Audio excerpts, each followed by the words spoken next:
Welcome to the podcast, From One Mother of an Addict to Another.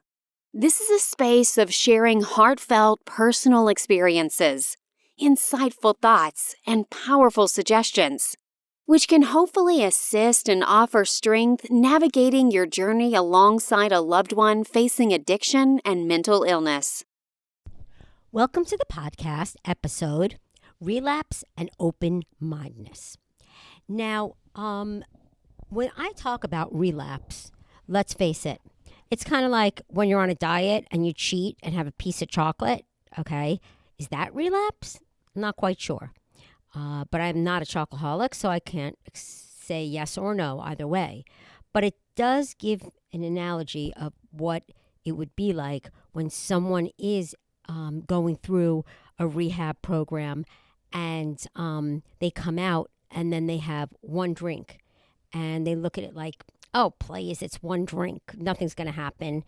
And one drink leads into two, three, and then the drugs come into play, and then they start gambling. There are lots of things that set addicts off.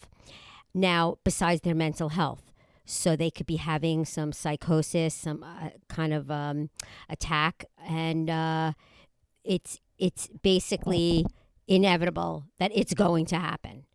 I remember the first time I went to this therapist and she said to me, I said to her, so if I get my son into this rehab, everything's going to be okay?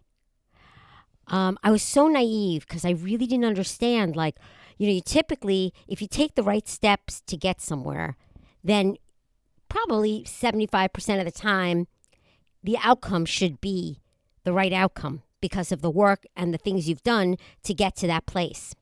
However, with addiction and rehabs, it's a little different. I remember her saying to me that there's like a 99% chance that he'll go back into rehab for the second time and the third, and it could take 5 times, even more, and then never getting clean again. You just don't know. So why I talk about relapse today and why this is very important to discuss. Basically, you need to prepare yourself and understand that, you can get them into the rehab because they're not making that choice, right? You're giving them ultimatums. Now, if they walk into rehab themselves, maybe down the road after 4 times they've been in rehab, and then they're like, wow, I want it this time. And that happens very often. It takes a long time, and it's not going to be from you nagging, and it's not going to be from me nagging, and it's not going to be from me telling the addict what to do, how to do it, how to live their life. They're not interested. They're not interested in what we have to say. But we need to prepare ourselves for relapse and being mindful about it, because if you're not open to that and realizing that it's a possibility, you can in fact go back and enable your addict. And that just, again, prolongs the addict getting healthy. Now, again, this is not our fault. We didn't make these choices. We're not making these choices. If they decide that they don't want to get help and they don't need it and we're crazy, that's a huge scenario that comes out very often like that. But going back to the relapse part, I know that after that first time I got him into rehab, I felt more safe than anything else. Like, I knew where he was. I knew he wasn't taking drugs at that moment because he was under someone else's roof and they were drug testing them, and that's how it was for that 30 days. And I hadn't spoken to him. I was worried about him. But I also knew in my heart that I could sleep at night knowing that I knew where my son was. And it wasn't on my mind 24/7. Now, it did feel horrible to me that he was in rehab, but I never really thought about the relapse part, because when you're first going through this with your adult, your adolescent, it doesn't mean that you're going to have to know anything because you learn from experience. That's how I learned. I learned from experiences. I learned going and to different kinds of groups. I learned talking to other people. If you don't talk to people around you, you'll never know. There might be a great idea waiting for you, a great way to help yourself, a great way to help your addict. But that's why I don't believe in not sharing and expressing yourself when they get out of rehab. What I used to say, I would pick him up or he would meet me somewhere. And after he went to a halfway house, which wasn't enough because, of course, they don't want to stay there because then there are rules. So the truth is you should keep them into the rehab at least 3 to 4 months, at least. And then a halfway house, at least 2 months, if not more. But the rehab part, if they have a good therapist, that is helpful. But if they're just getting their drugs out of their system for 30 days and alcohol and seeing and feeling a little clearer, that's good. But that's tomorrow they're turning around to do whatever they want again. Because they're not doing it for themselves at that point. They didn't do it for themselves. They didn't sign themselves up. You signed them up. You're the one thinking about them. They're not thinking about themselves or anybody else, actually. They're just thinking about, I can't wait to get out of here. I'm fine. I don't know what the big deal is. And then they walk out. And I didn't know that mouthwash has alcohol in it. I guess that's why there are 2 different types of mouthwash. But I remember my son telling me that, the next day I was like, mouthwash, and I smoked a joint. What's the big deal? Always nothing is a big deal. But unfortunately, with relapse, it is a big deal. It's a big deal for someone that can't control themselves. It's a big deal for when someone has dual therapy, meaning like they're alcoholics and they have mental illness, all intertwined. Now, relapse and open-mindedness is something that we as parents need to be very, very focused, very clear-minded about this, and realistic. Now, there are some stories out there. I hear them. Not very often is it after the first rehab that someone just is able to get their lives back on track. I often will hear, oh yeah, he came home, he's much better than he was. Well, a little, I know he smoked a little pot, I know he had a little bit to drink, but nah, he's not going back to that place where he was before. Oh, really? Okay. That's unrealistic thinking. Now, open-mindedness is, okay, there's a reality. He could potentially go right back into rehab if he can't control himself and is confident enough to be able to say no.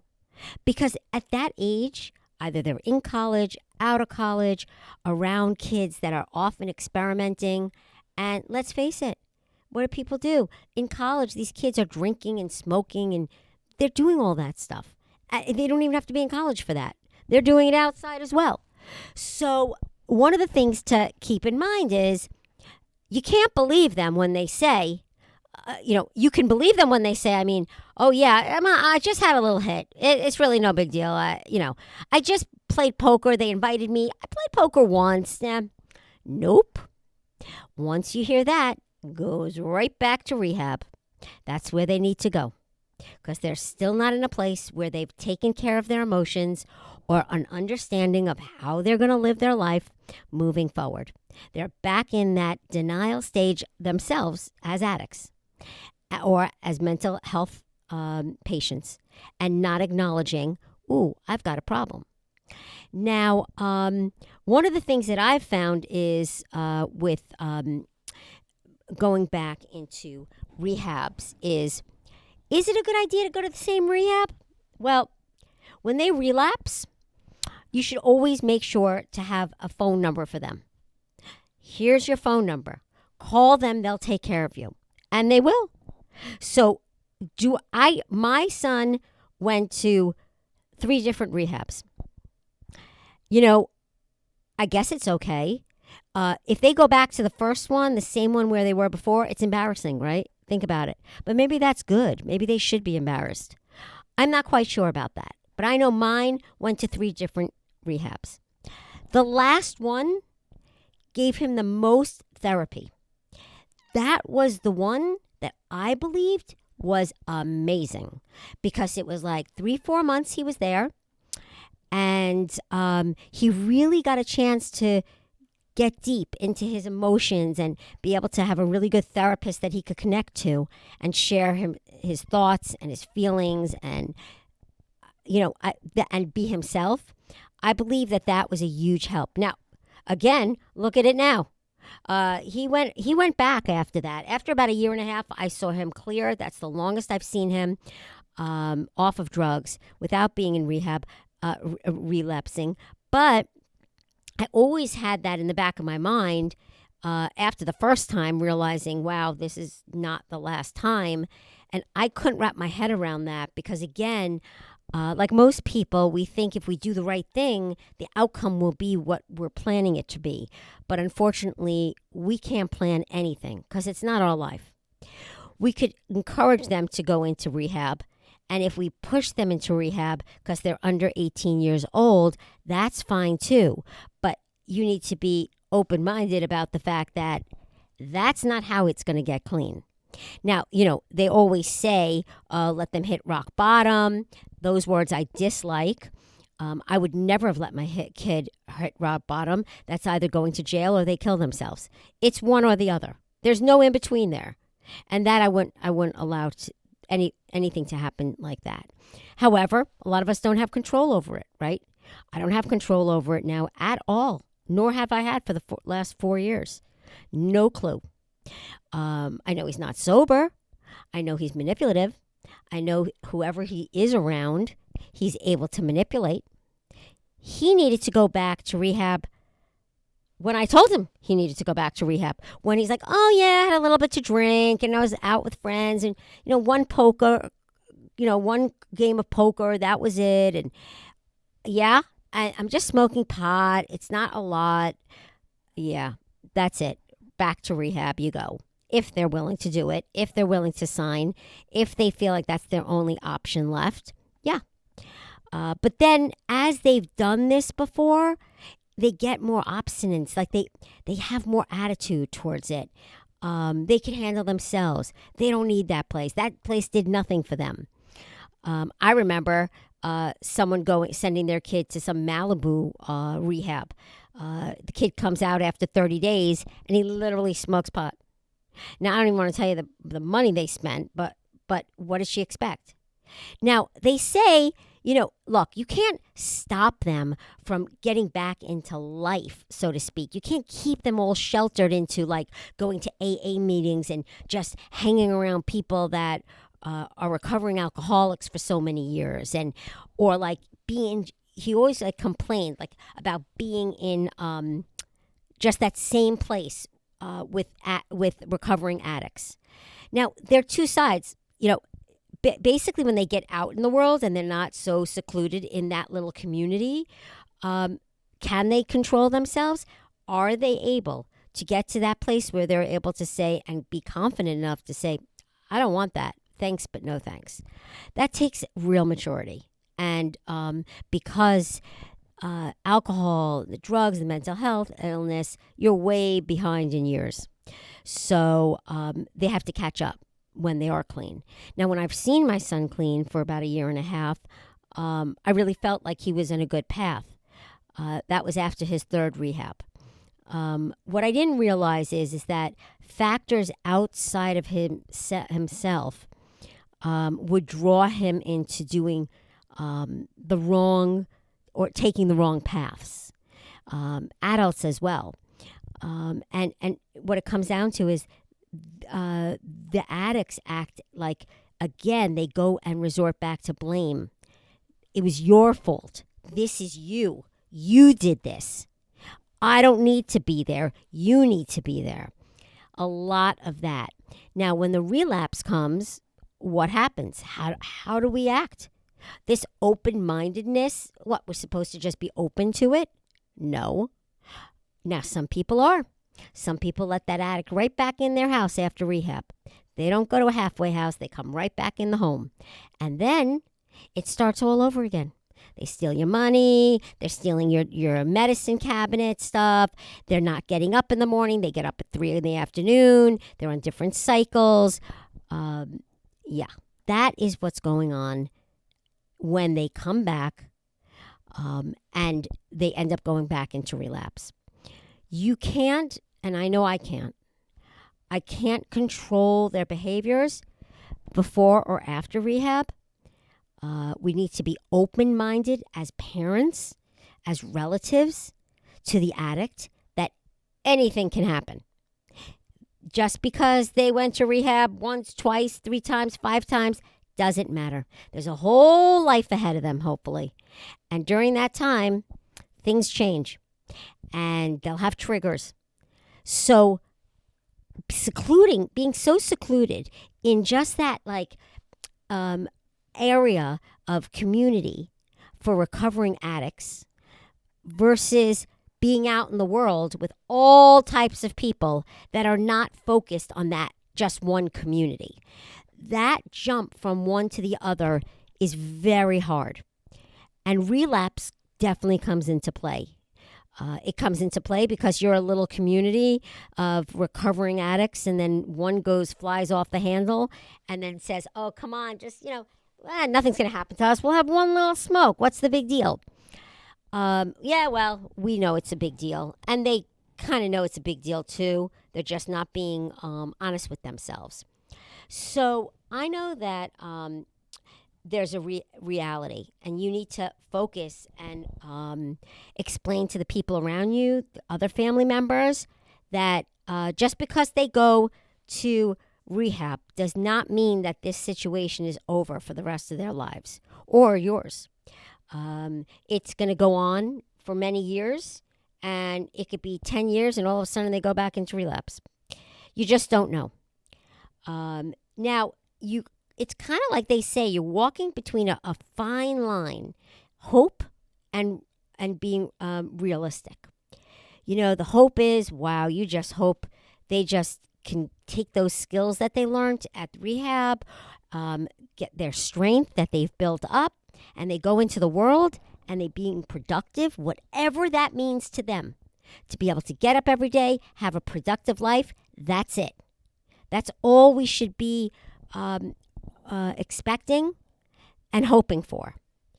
The hope is that it was the only one time and they're going to be good and everything's great and, he got the help he needed, so let's move on. Really?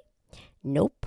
Can't move on, because this is a lifetime of hope and a lifetime of realism. And knowing that and realizing that it's not over, none of this is over, is really hard to grasp. And the only time you really grasp it is when you're strong enough, or the family member is strong enough, to realize that this is never going away. This is such a burden on the family, as well as the addict himself or herself.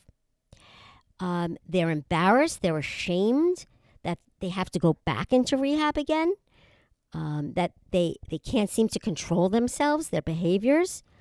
And as much as they want it, they don't have the strength to get there on their own, at least. And that is where the sadness of this comes in. Now, when they come out of rehab, it could be the first, second, third time, whenever it is. They never had this before, but I always felt it was an amazing thing to have. If you could hook your kid up with a coach, they call them sober coaches, but like someone that checks in on them, someone that's there supporting their thoughts, supporting their roles of what to do next, maybe helping them go in a direction of where they could feel productive and happy and things that they like to do and how they could live their life and make money and be able to support themselves. I think that's really key. Most of the time, they can't do that on their own because they're just not equipped for it and they're overwhelmed.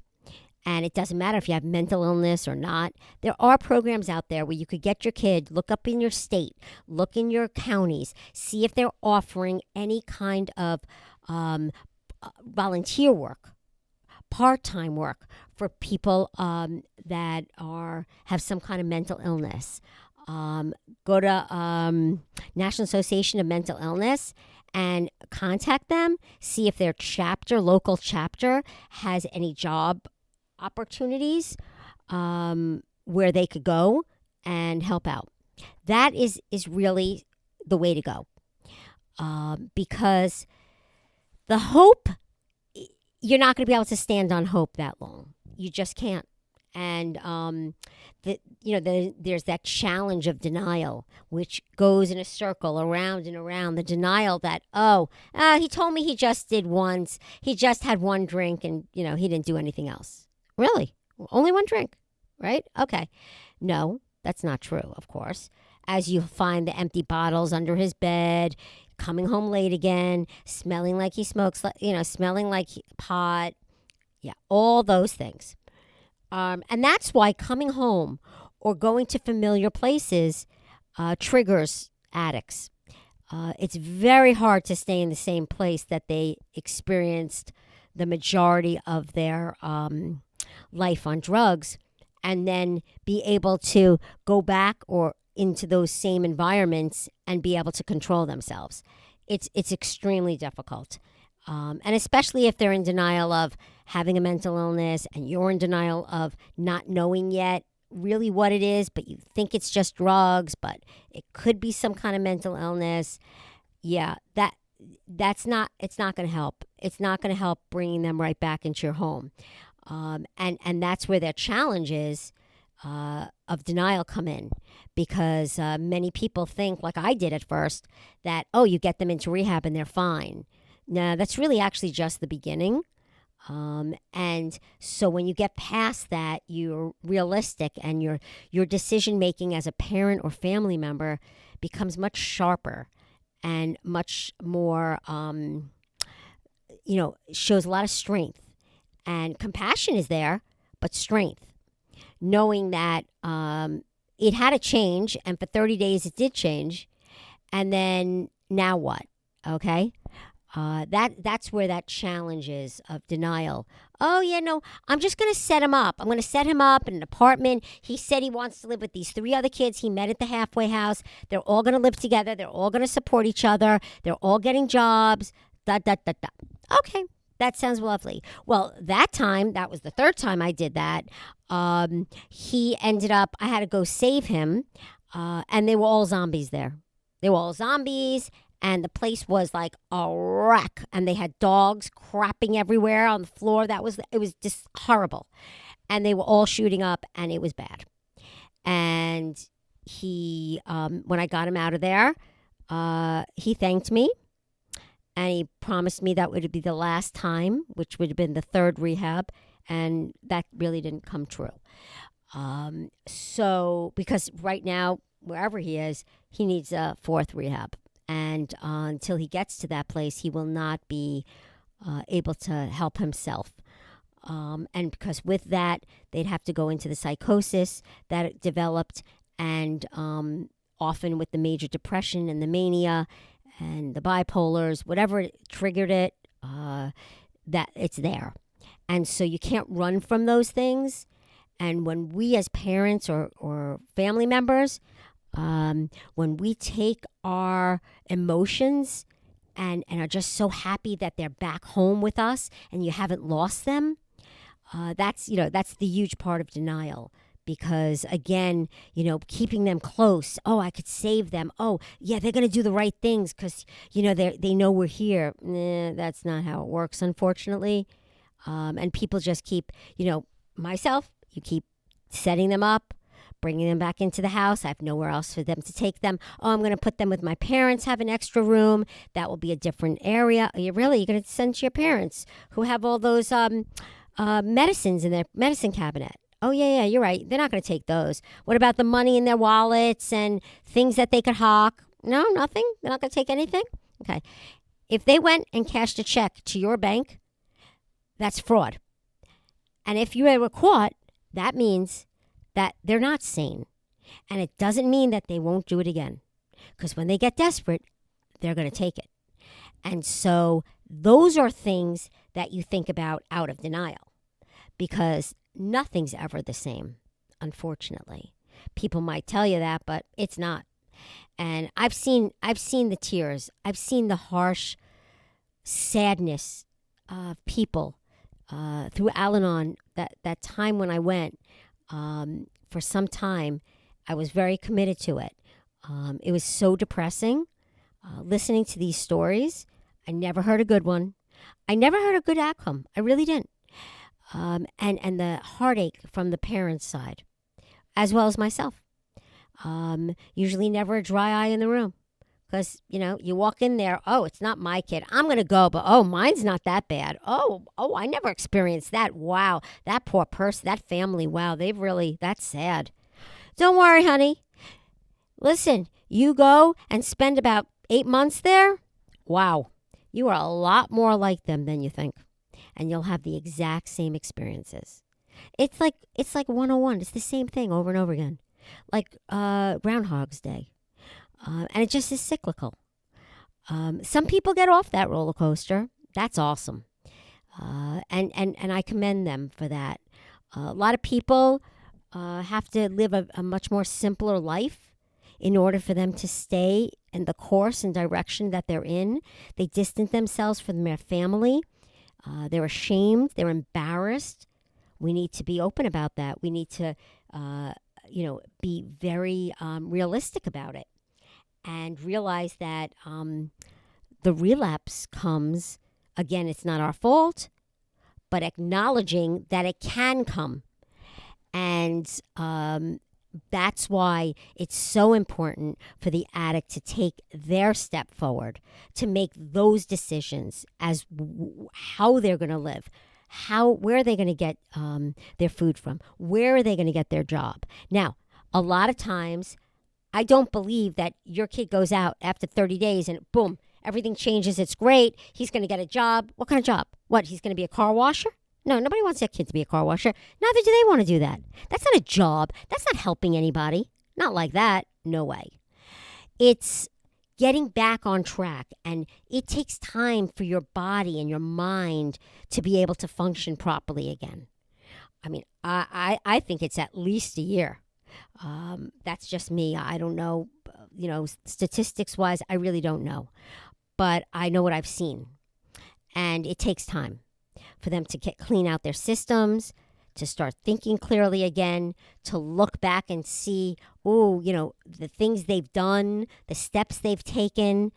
I remember my son working at a rehab, one of the rehabs that he went to, and they gave him a job to drive and pick up kids from airports.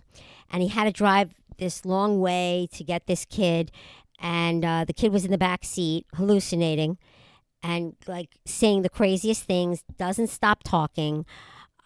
My son didn't even understand a word he was saying. He was actually more afraid that the kid was going to attack him from the back seat than anything. But when he did drop off the kid, he said to me, wow, I know now what I must have sounded like to you, because I see what this kid showed me in this 2.5 car ride, that I don't even know how you were able to cope with it. And that's where the acknowledging that there's a component in there, of not just addiction. It's the psychological component. It's the component of seeing things around you that you've experienced and realize and be mature enough and realize, hey, I don't want that again. I don't want to be like that. Look, this kid's crazy. This kid is hallucinating. Who wants that? And it takes someone to see it. Now, he ended up going back to rehab again after that. And that that scene that I'm telling you about, that's over and over and over again, plenty of times. And so it wasn't so much that, it was that he acknowledged it. And that's definitely helps when their mind is clearing up. Now, if they hadn't acknowledged it and it was taking them longer, he never would have been able to say to me, "Oh boy, I'm so sorry. Can't imagine how I sounded when I was with you in this scenario, because I see how this kid was acting to me." And the car and the anger and throwing words at me and didn't stop talking and wanted me to be his therapist for hours. And yeah. So that's where that comes into play.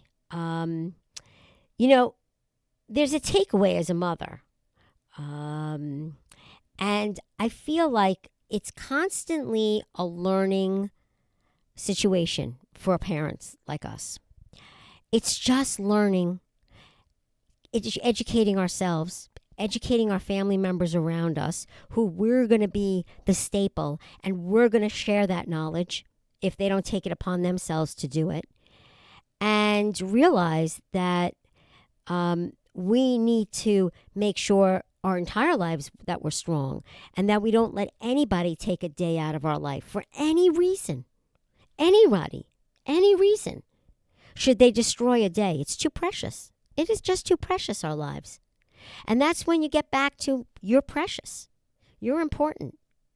And that is where that's my takeaway is. And the reality is that we've just realized that we cannot save anyone. And relapse and the open-mindedness of it with their relatives is so important, because you're not letting anything slide. You're not letting any manipulation come through, because you're understanding that. Now, like, I couldn't believe that someone would relapse like 10 hours after they're let out, or maybe less. But they do it all the time. And then they do it under our noses. Well, we wouldn't even think to look for that. After all, they were clean for 30 days. Wow, that gets them on a great start, right? Who knew? But that's not how it works. And then throwing them out into the real world, what is that doing? What kind of help is that? Have they helped themselves yet? No, they haven't. It sounds good, but thinking like, okay, put him there, get him a job, he'll be able to, support himself. No, it doesn't work. It doesn't work. That's why coaches or somebody that's distant but not a direct family member to be there to support the addict from a different place is great. It's great and it's helpful. And even a recovering addict. That's why AA has all these sponsors, and I remember him having these sponsors, and it was great until it wasn't, because he didn't need it anymore. He didn't need to go to AA anymore. He didn't need to do these things. And that's it spirals. Everybody needs it. Everybody needs that jolt to remind them of what it was like when they were on drugs, how they miss it. Do they even remember their lives back then? I don't know. Partially. Are they proud of themselves? Probably not. And our hope as parents, and the balancing act of that, is trying to hope that someday they'll see that clarity and want to stick with it, and realize that it's not about the harm that they've done to their own family. It isn't. Because we have, as parents, are understanding that this is a sickness, it's an illness. People don't choose this. They choose to do certain things to sabotage themselves. But are they really in their right mind? Who knows? Do we know what these drugs were laced with all these years? Nah, not really. Especially the ones that they buy at the gas station, or the ones coming from another country. We don't know anything. We know nothing. So I guess to leave you with this, my experiences say the following. Relapse happens. And it's often very fast. Now, it could be after 3 years, after 3 rehabs, all of a sudden, they seem really great for about 2 years. Okay, and then all of a sudden you start seeing something a little odd. You start hearing their voice, they sound a little different. Oh, well, what do you do then? Because now they're starting to ask for money again. If they hadn't before, and you were just lying to yourself like I was. So just using us, calling us when they want to call us for something, or need that parental, love at that particular moment because they feel alone. But it was all about using us. It wasn't about being with us, being a part of the family. They don't want that. We got their situation. We know them. They don't want to be with anybody that knows them. And when they relapse, that's the first thing they're going to do is bolt. They're going to bolt anyway. Sometimes you're going to know where they are, and sometimes you're not.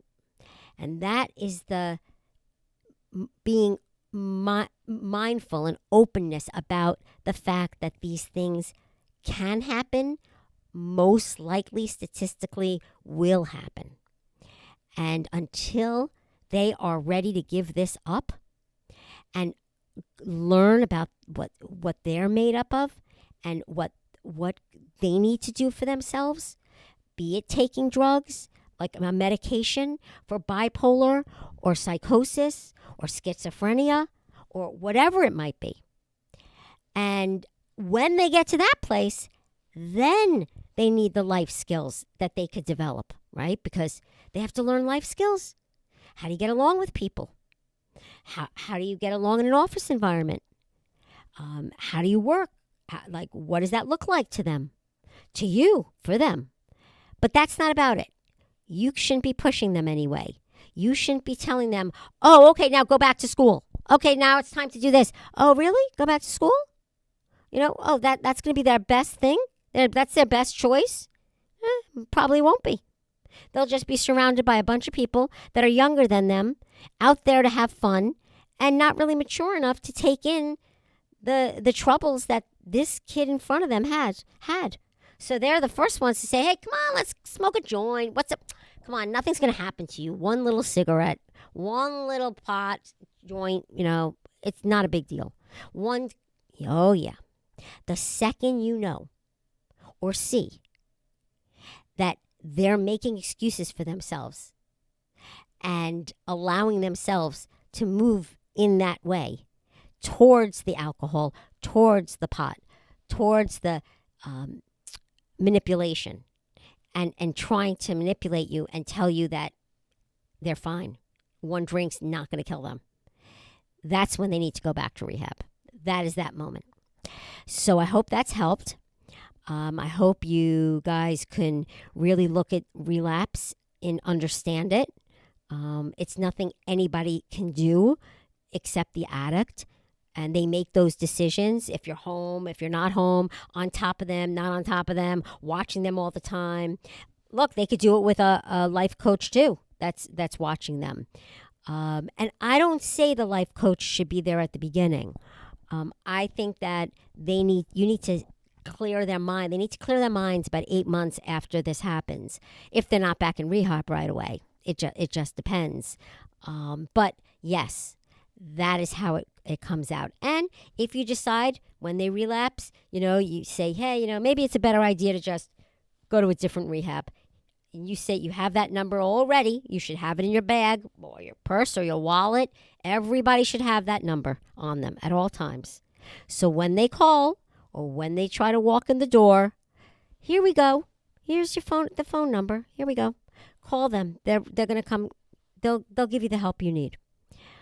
Because at that point, the relapse point, it's useless. You're useless now at that point. Now they've disappointed everything and themselves. They're not going to admit it that they disappointed themselves, but they know they disappointed themselves. So it's in a very touchy area because they're going to have a lot of emotions and you're going to have a lot of emotions and you're going to show that disappointment, which you shouldn't, but you will because we're human and we are disappointed. But they don't need that. they don't need our judgment on them. We just need to show them that we love them, but we will not be a part of their choices and their bad choices. And when they're ready to come back to the family healthy or wanting to get healthy, reaching out for help, that is when you can embrace it and have that number ready for rehab and move on from there. Because until they want to do it, they drive themselves to the rehab, they get picked up from someone, they make those decisions and those calls, that's where that relapse most likely will not come again. But it's when the parents and the friends and the family members are the ones pushing them and finding them and bringing them back to a rehab and having them sign in. And yeah, all those things sound great and that sounds helpful. But in reality, it's not gonna solve anything. They're just gonna come right back out, and eventually, they're gonna have to go right back in. So they're gonna have to navigate their life through this, and the only way to get there is to get the proper support, not from parents, not from family members, from outsiders, and that they won't feel so insecure because of that they haven't lived up to what you want them to live up to. You know, the siblings and the accomplishments that the brothers and sisters and the parents might have compared to the addict, and how low they feel about it. No matter how smart they are, right? At the end of the day, what does it mean? Nothing. Where did it take them? Nowhere, right? So what do they have left? What do they have? You know, a car wash? Somewhere where they're going to wash a car? No, absolutely not. So that's not going to boost their self-esteem, which is what we need for them to do. And that is where, even if it's the smallest thing, if, getting them into some intensive outpatient program, and at the same time maybe volunteering somewhere. No, they're not making money yet. We get that. But they don't need the stress of that either. That stress could trigger a lot of things. What they need is to be able to be on their feet and get their life back and figure out what that looks like to them, not to you, to them. And that you assure them that there is no disappointment here. You just want them to be healthy. And that's really how I look at rehab. This is how I look at relapse. And I've experienced it numerous times. And I've addressed it because I was the one who took the initiative on them. And the outcome of that was really, it worked for a while. It definitely did.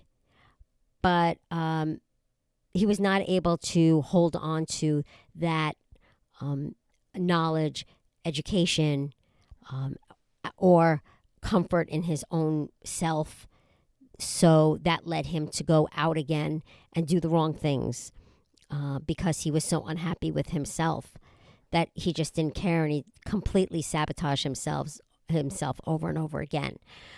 So especially when it comes to mental illness, and getting that help and putting them on the proper drugs, and then all of a sudden they decide they don't need it anymore, so they go off of them.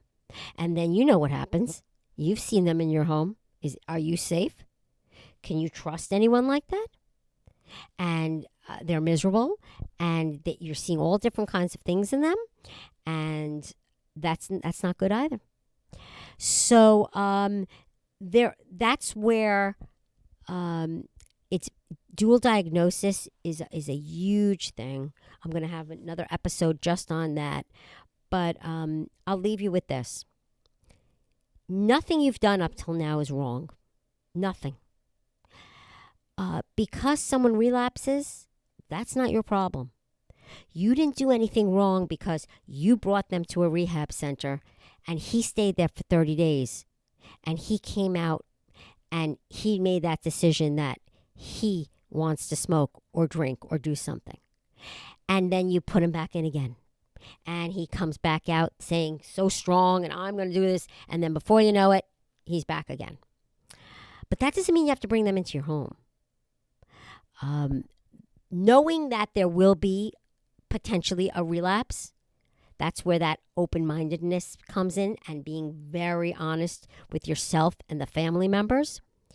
That's really a time to think about where they could live, how they're going to live.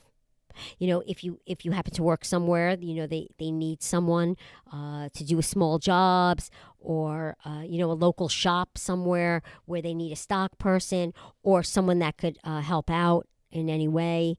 And give them a part-time job, maybe in a kitchen somewhere, or that kind of thing. That could be helpful and more rewarding for someone.